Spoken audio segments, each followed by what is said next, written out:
ফ্যাসিবাদী সরকার লুটপাট করার জন্য নতুন করে ৬০,০০০ কোটি টাকা ছাপিয়ে বাজারে ছাড়ার কারণে মুদ্রাস্ফীতির শিকার হয়েছে দেশের মানুষ। লুটপাট ও পাচার হয়ে যাওয়া অর্থ ফিরিয়ে আনার উদ্যোগ আমরা নিয়েছি। আর্থিক খাতে শৃঙ্খলা ফিরিয়ে আনতে একটা ব্যাংকিং কমিশনও গঠন করার উদ্যোগ নেওয়া হয়েছে। বিভিন্ন ব্যাংকের পরিচালনা পরিষদ পুনর্গঠন করা হয়েছে। ব্যাংকিং খাতে এই এক মাসে বিরাট পরিবর্তন এসেছে, আপনারা নিশ্চয়ই সেটা লক্ষ্য করেছেন। আমরা এই খাতে নিয়মনীতি প্রতিষ্ঠা করতে পেরেছি। আরও অনেক কাজ বাকি রয়ে গেছে।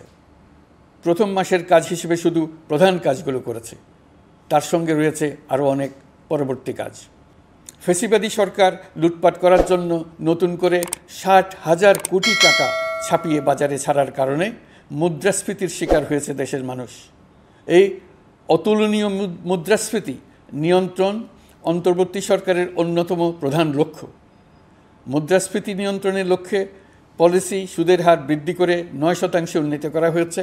মূল্যস্ফীতি থেকে সাধারণ মানুষকে সুরক্ষা দেওয়ার উদ্দেশ্যে ওএমএস খাদ্যবান্ধব কর্মসূচি সহ সুলভ মূল্যে প্রান্তিক মানুষের কাছে নিত্য প্রয়োজনীয় দ্রব্য সরবরাহ চলমান রাখা হয়েছে। মূল্যস্ফীতি মোকাবেলায় চলতি অর্থবছরে চাল ও গম আমদানির জন্য ৫,৮০০ কোটি টাকা, আভ্যন্তরীণ সংগ্রহের জন্য ৮,৯০০ কোটি টাকা এবং খাদ্য ভর্তুকির ৩টি প্রোগ্রামের জন্য ৭,৩৬০ কোটি টাকা বরাদ্দ রাখা হয়েছে।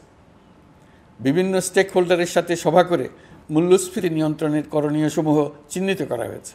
পরিচালন ও উন্নয়ন ব্যয় যৌক্তিক পরিমাণে হ্রাস করার জন্য কার্যক্রম গ্রহণ করা হয়েছে। কৃষিপণ্য উৎপাদনের জন্য সার আমদানির ক্ষেত্রে প্রয়োজনীয় বৈদেশিক মুদ্রার সরবরাহ নিশ্চিত করার পদক্ষেপ নেওয়া হয়েছে। প্রকৃত চাষিগণ যাতে কৃষি ঋণ পেয়ে থাকেন তা নিশ্চিত করার উদ্যোগ নেওয়ার পাশাপাশি কৃষি ঋণের পরিমাণ বৃদ্ধি করা হয়েছে। মার্কিন ডলারের বিপরীতে টাকার বিনিময় হার স্থিতিশীল রাখার লক্ষ্যে বৈদেশিক মুদ্রার বিনিময় হারকে বাজারভিত্তিক করা হয়েছে। কালো টাকা সাদা করার অনৈতিক অনুমতি বাতিল করা হয়েছে। বৈদেশিক মুদ্রার রিজার্ভ বৃদ্ধি করতে বিভিন্ন উন্নয়ন সহযোগীদের কাছ থেকে বাজেট সাপোর্ট চাওয়া হয়েছে।